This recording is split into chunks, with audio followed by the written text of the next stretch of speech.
Salam. Bapak Ibu sudah kasih Tuhan, berjumpa kembali dalam pelayanan ibadah online. Desember kita sudah mulai tatap muka. Puji Tuhan.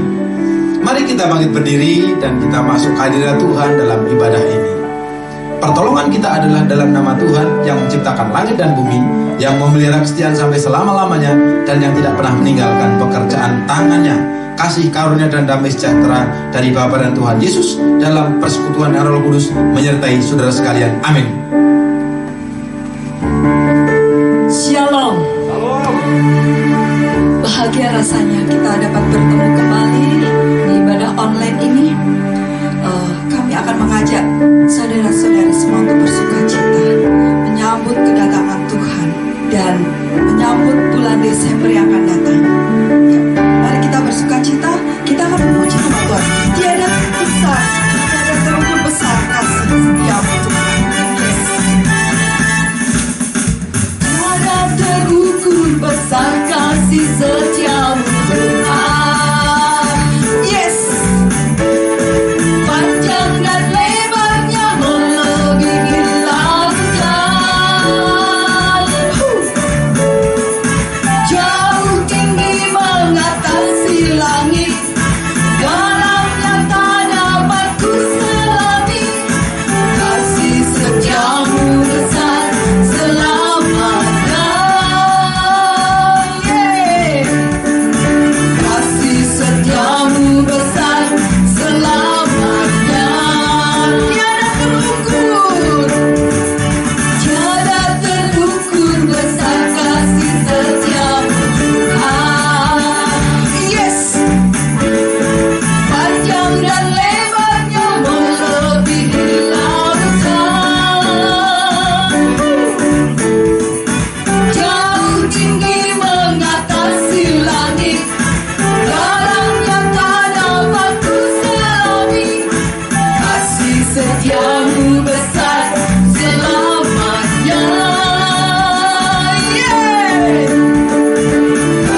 Sukacita pasti, karena kasih Tuhan itu besar, tidak terukur seberapapun. Dia lebih tinggi daripada langit, lebih dalam daripada samudra. Kasih setia Tuhan sungguh luar biasa. Bapak, Ibu, dan Saudara, kadang di dalam kehidupan kita sulit sekali untuk merasakan segala sesuatu di dalam hidup ini. Kadang kita berpikir, kok kayaknya Tuhan tidak mengasihi kita. Kita hidup susah, kita terlunta-lunta. Kok kayaknya Tuhan gak kasihan sama kita. Tapi di balik segala sesuatu itu ada maksud dan rencana Tuhan yang luar biasa buat hidup kita. Karena Tuhan ingin kita itu jadi pemenang. Oleh sebab itu kita jalani peristiwa-peristiwa yang mungkin tidak mengenakan kita. Karena Tuhan ingin kita itu menjadi anak-anak yang luar biasa. Bukan anak-anak yang gampang, bukan anak-anak yang biasa-biasa saja, tapi luar biasa. Punya semangat, punya kepribadian yang kuat.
kasih Tuhan, Engkau sudah hadir di atas puji-pujian kami. Dan sekarang kami mau mendengarkan firman Tuhan. Kami ingat bahwa Tuhan menghendaki agar roh, jiwa, dan tubuh kami sehat tanpa cacat kerut sedikit pun. Dan biarlah melalui pembelajaran dari firman ini, kami mau belajar taat kepada Tuhan. Berbicaralah Roh Kudus kepada kami, agar kami mampu melakukan firman-Mu ini dalam nama Tuhan Yesus. Amin. Salam Bapak Ibu Saudara kasih Tuhan. Kita masuk minggu keempat di bulan November ini, dan kita punya tema adalah pahlawan-pahlawan pemulihan. Dan topik untuk kali ini adalah menjadi pahlawan pemulihan kesehatan menurut Alkitab. Bersyukur vaksin COVID-19 sudah ditemukan untuk tubuh kita agar tidak loyo dan tidak terserang COVID ini.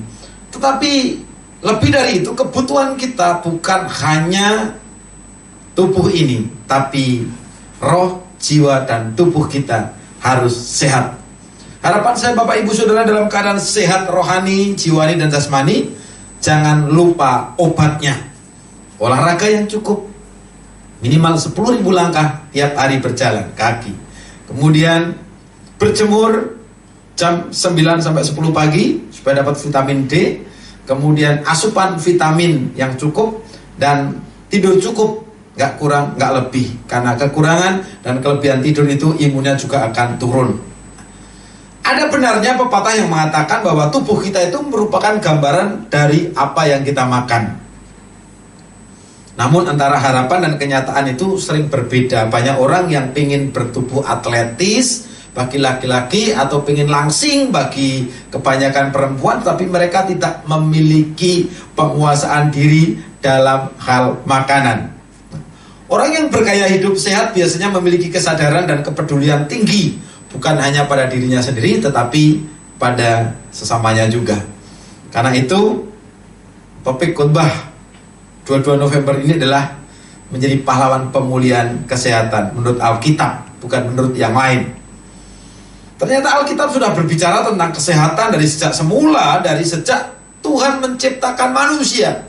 Dan sebelum diciptakan, Tuhan sudah menyediakan pirantinya. Kejadian 2 ayat 9 dan ayat-ayat yang berkaitan dengan kesehatan ini akan mendasari kita punya sharing pada hari ini.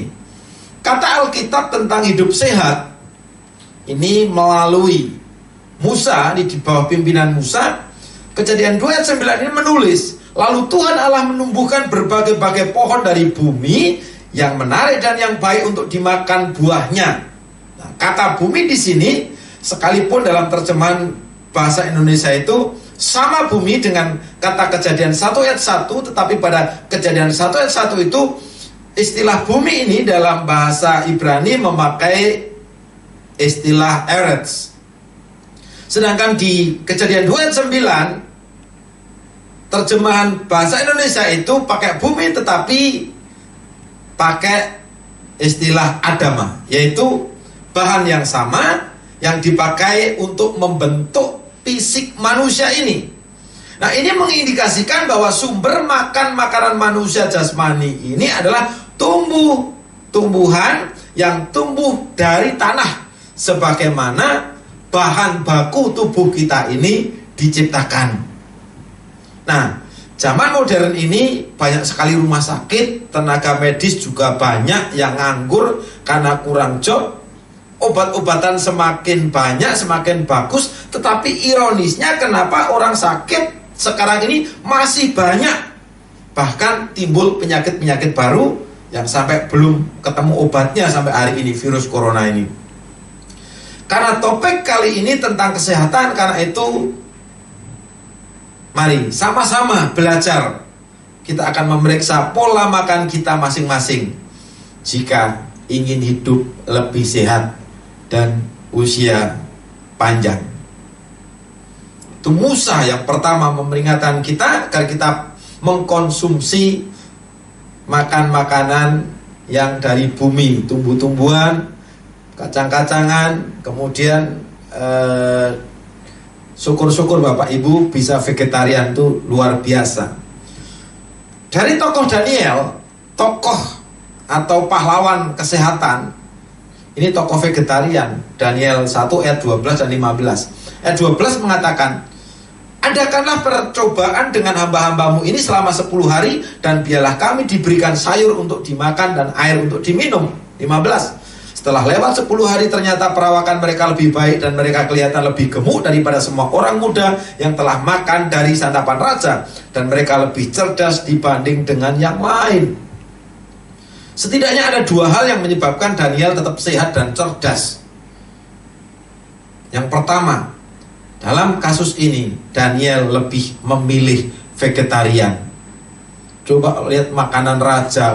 Raja mau apa juga boleh. Kadal, biawak, bunglon, semua makanan mungkin yang orang tidak bisa cari, namanya raja. Yang kedua, Daniel lebih menghormati Tuhannya dan tidak akan mencemarkan dirinya dengan makanan yang sudah dipersembahkan pada berhala. Kemungkinan besar makanan-makanan raja itu sebelum disajikan sudah didoakan dulu, dan dipersembahkan pada berhalanya dulu. Dan yang jelas Daniel punya patokan makan makanan halal dari Taurat saat itu. Kemudian yang ketiga, kita belajar dari Yohanes 3 Yohanes 1 ayat 2 itu katakan, saudaraku yang kekasih, aku berdoa semoga engkau baik-baik dan sehat-sehat saja dalam segala sesuatu, sama seperti jiwamu baik-baik saja.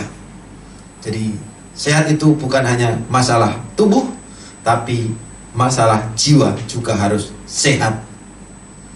Kalau jiwa sehat menaruh pikiran dan perasaan Kristus, dan tubuh melakukan tindakan-tindakan yang benar, dan roh kita akan leluasa untuk kita bisa hidup di dalam hadirat Tuhan.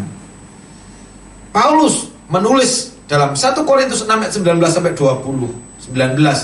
atau tidak tahukah kamu bahwa tubuhmu adalah bait Roh Kudus yang diam di dalam kamu, Roh Kudus yang kamu peroleh dari Allah, dan bahwa kamu bukan milik kamu sendiri, sebab kamu telah dibeli dan harganya telah lunas dibayar. Karena itu muliakanlah Allah dengan tubuhmu. Itulah sebabnya di Roma 12 ayat 1 mengatakan, persembahkanlah tubuhmu sebagai persembahan yang hidup, kudus, dan berkenan kepada Tuhan. Tubuh yang sehat bagi orang percaya akan membuat kita menjadi orang-orang yang aktif, kreatif, dan produktif di kerajaan Allah. Lalu apa yang harus kita sadari? Tubuh kita adalah bait Roh Kudus, kita itu rumah Allah.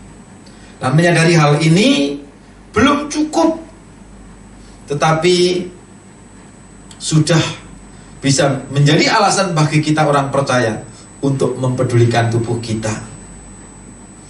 Jadi mengkonsumsi 4 sehat 5 sempurna adalah bentuk kita memuliakan Allah dengan tubuh kita. Saya tidak akan nyinggung-nyinggung untuk orang yang masih merokok, agar saudara sekarang berhenti merokok. Karena kalau kita belum menyadari hal itu, maka percuma juga diingatkan. Cuman saya pernah ngobrol ke orang, kan nggak ada hukum tentang rokok di Alkitab. Ya saya pikir sama aja. Coba daripada kebanyakan asap rokok, sekali-sekali lah kamu di belakang mobil Panther yang pakai solar, isep itu knalpot. Nah, jika Tuhan ingin menggunakan kita dalam tugasnya, maka kita perlu untuk menjadi sehat dan tangkas dalam melaksanakan kehendak-Nya. Karena itu saudara-saudara, demi kemurahan Allah aku menasihatkan kamu, supaya kamu mempersembahkan tubuhmu sebagai persembahan yang hidup, yang kudus, dan yang berkenan kepada Allah. Itu adalah ibadahmu yang sejati. Roma 12 ayat 1. Ayat ini memberi gambaran yang jelas hubungan atau saling keterkaitan roh, jiwa, dan tubuh pada hidup setiap orang. Nah, kebenaran Alkitab mengapa orang percaya harus menaruh perhatian pada makanan. Yang pertama, hanya tanam-tanaman dan biji-bijian yang diberikan sebagai makanan. Ini kalau kita mau sehat. Ini adalah rencana kesehatan Allah untuk orang percaya. Kejadian 1 ayat 29, berfirmanlah Allah, lihatlah aku memberikan kepadamu segala tumbuh-tumbuhan yang berbiji di seluruh bumi dan segala pohon-pohonan yang buahnya berbiji, itulah akan menjadi makananmu. Bapak Ibu, ada satu contoh seperti ini. Telah dilaporkan bahwa pada awal abad ke-20 itu sejumlah orang di pegunungan Himalaya yang disebut orang-orang Hunsa. Orang-orang Hunsa ini memiliki masa hidup rata-rata 90 tahun dan seringkali ada banyak di atas 120 tahun. Saat sebuah tim kedokteran yang dipimpin oleh Dr. Robert M. Garrison ini mempelajari orang-orang Hunsa pada tahun 1940-an, maka para dokter itu tidak menemukan satu penyakit kanker, penyakit bisul, borok nggak ada, radang usus, buntu atau masalah di usus besar nggak ada. Penyakit jantung dan darah tinggi juga tidak dikenal di antara mereka. Tapi hari ini banyak. Dan para ahli kedokteran juga menemukan bahwa orang-orang Hunsa itu mereka makan kacang-kacangan, biji-bijian, sayur-sayuran, buah-buahan, dan polong-polongan. Lalu tim ini menyimpulkan bahwa kebiasaan atau gaya hidup orang Hunsa itu adalah minum air yang bersih dan berolahraga, dan kesetiaan mereka pada makanan seperti disebutkan pada Kejadian 1 ayat 29. Dan pada tahun 1949 orang-orang Hunsa ini telah diungsikan ke Pakistan karena takut kalau nanti terjadi longsor yang besar-besaran. Mereka diungsikan ke Pakistan dan masa hidup mereka sejak itu memendek. Umurnya 50 mati, 60 mati, 70 mati. Kenapa? Karena perubahan makanan. Jadi mau umur panjang, mari ikuti Kejadian 1 ayat 29. Lalu yang berikutnya, sejak kapan manusia makan daging? Pertanyaan kan begitu. Kok dulu tidak boleh, sekarang boleh? Tuhan memberikan binatang sebagai makanan kepada Nuh itu hanya karena ada satu kebutuhan pada saat itu. Ketika air bah surut, belum tumbuh sayuran dan buah yang tumbuh selama beberapa lama, maka sebagai gantinya Tuhan menyediakan binatang bersih, binatang halal selama keadaan darurat. Tapi ya haujek sih orang bilang ya, jadi orang jadi terpikat, jadi terikat, jadi kecanduan ya. Makan kalau kagak ada dagingnya seakan belum makan, katanya. Ingat, yang Tuhan instruksikan kepada Nuh adalah mengambil 7 pasang dari segala binatang halal ke dalam bahtera, dan hanya 1 pasang dari binatang yang tidak bersih. Babi kali ya. Kalau ular kan masih hidup di air. Dan ini menunjukkan bahwa Tuhan itu sangat prihatin terhadap kesehatan kita, karena Ia yang menciptakan kita sangat masuk akal bahwa Ia tahu yang terbaik yang akan membuat kita sehat. Nah, contoh ini ya, tidak disebutkan sepasang binatang apa yang tidak bersih yang dimasukkan Nuh ke dalam perahu. Ya mungkin seperti tadi yang saya sebutkan. Dan ini semakin banyak jumlahnya dan lebih diminati untuk konsumsi orang. Itulah yang membuat kita sekarang timbul banyak penyakit. Mungkin alasannya itu. Nah, sekarang bagaimana kita sama-sama belajar mengatasi permasalahan makanan hari ini. Ada ini, sebelum saya tutup, ada satu pertanyaan begini. Pak, Rasul Paulus kan bilang makanan itu tidak membuat dekat kepada Tuhan dan tidak membuat jauh dari Tuhan. Itulah sebabnya sampai hari ini semua saya makan. Oh, kalau masalah vegetarian Pak, semua daun saya makan kecuali daun pintu. Nah, mari kita ingat, bagaimana dengan makan makanan yang telah dipersembahkan kepada berhala? Saya pernah dengar khotbah seorang pendeta itu begini, kalau kamu punya iman bahwa makanan itu tidak buat dekat sama Tuhan, tidak bikin jauh dari Tuhan, tapi makanan itu sudah dipersembahkan kepada berhala. Gini aja lah gambarannya, ini ada orang udah makan nasi padang, lalu udah diuak-uak, udah dicampur sedemikian rupa, kalau perlu udah makan lepain lagi, lalu karena ndak habis dia bungkus di situ, lalu kamu datang makan makanan bekas yang dia makan, yang bekas tadi, mau ndak? Kira-kira gambarannya seperti itu, supaya kita tidak suka makan segala sesuatu yang ada depan kita. Tetapi janganlah kamu mempergunakan kemerdekaan itu sebagai kesempatan untuk kehidupan dalam dosa. Galatia 5 ayat 13. Kemerdekaan yang kita miliki dalam Kristus adalah kemerdekaan dari dosa dan kemerdekaan dari masa lalu.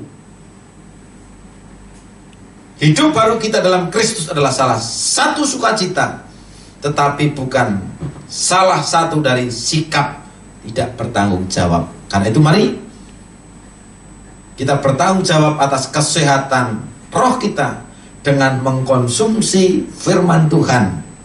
Yesus katakan, makananku ialah melakukan firman Tuhan, supaya tidak terjadi kolesterol rohani. Dengar firman Tuhan, lakukan. Makanan jiwa kita adalah taruhlah pikiran dan perasaan Kristus, agar kita punya perasaan dan kehendak Kristus yang bersih dalam hidup kita. Mari kita akan konsumsi 4 sehat 5 sempurna di dalam tubuh ini. Jangan lupa obatnya. Apa tadi? Olahraga, berjemur, asupan gizi yang cukup, dan tidur yang cukup. Kiranya Tuhan berkenan memberkati roh, jiwa, dan tubuh kita semua.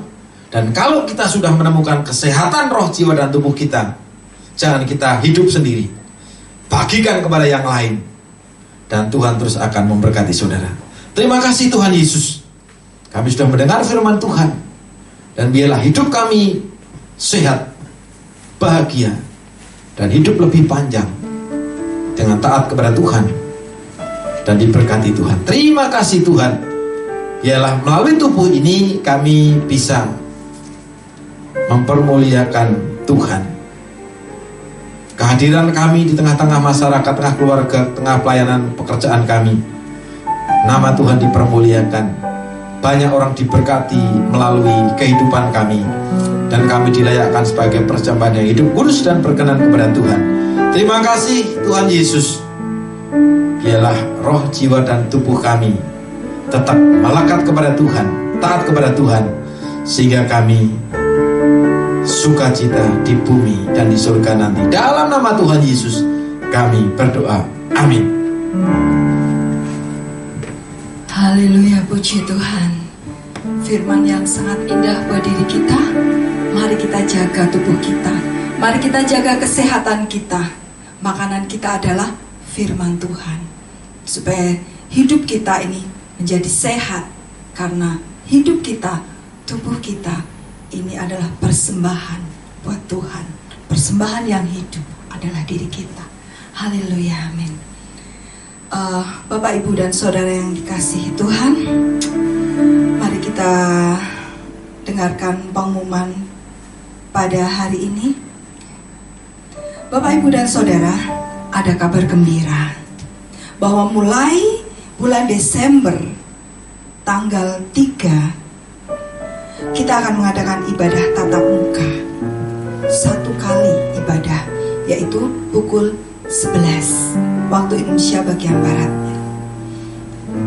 Akan tetapi jangan lupa, kita tetap ada protokol kesehatan. Ya. Yang kedua, kabar gembira lagi ini, bahwa Kia GNR akan mengadakan Natal bersama dan HUT, hari ulang tahun GAGNR, yang akan diadakan pada tanggal 20 Desember pukul 18 WIB. Temanya asik banget, Christmas on the Rocks. Apakah itu Christmas on the Rocks? Mari kita hadir di dalam perayaan Natal GAGNR. Dan bagi Bapak, Ibu, dan Saudara yang akan menabur untuk persembahan dan perpuluhan, ada rekening untuk GAGNR BCA, yaitu dengan nomor rekening 4133068689 atas nama Gia Kelapa Gading, dan juga TPI GLS BCA dengan nomor rekening 4133989989 atas nama Kelapa Gading. Ya, mari kita menabur bersama supaya kita pun menuai bersama. Kita mengakhiri ibadah kita. Kami undang jemaat untuk berdiri dan kami mohon Bapak Pendeta Titus untuk menyampaikan doa berkat. Mari Bapak Saudara kasih Tuhan, kita akhir ibadah ini, kita bangkit berdiri. Terima kasih Tuhan Yesus, Engkau sudah menggenapi firman-Mu. Dari apa yang kami dengar, mampukan untuk kami melakukannya. Dan biarlah kami mendapat berkat Tuhan, sehat roh, jiwa, dan tubuh kami. Dan sebentar kami akan berpisah. Biarlah selama seminggu ini kami dimampukan karena bersama dengan Tuhan. Layakkan kami menerima berkat-Mu, kami buka hati kami angkat tangan kami. Mari Bapak Ibu Saudara, kita buka hati kita menerima berkat-Nya. Tuhan memberkati-Mu dan Tuhan melindungi-Mu. Tuhan menyinari-Mu dengan wajah-Nya dan Tuhan memberikan-Mu kasih karunia. Tuhan menghadapkan wajah-Nya kepadamu dan Tuhan memberikan-Mu damai sejahtera. Terimalah berkat-Nya dengan pengucapan syukur dalam nama Bapa, Putra, dan Roh Kudus, nama di atas segala nama, dalam nama Tuhan Yesus Kristus. Amin. Mari kita tetap semangat karena Tuhan akan memulihkan kita.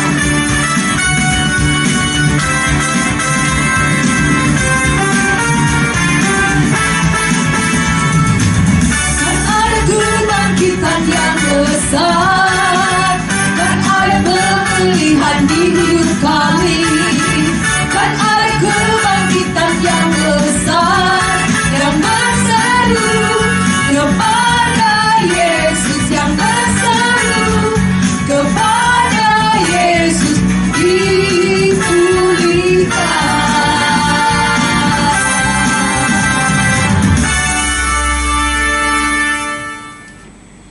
Ibadah telah berakhir. Mari kita bersaat teduh sebentar.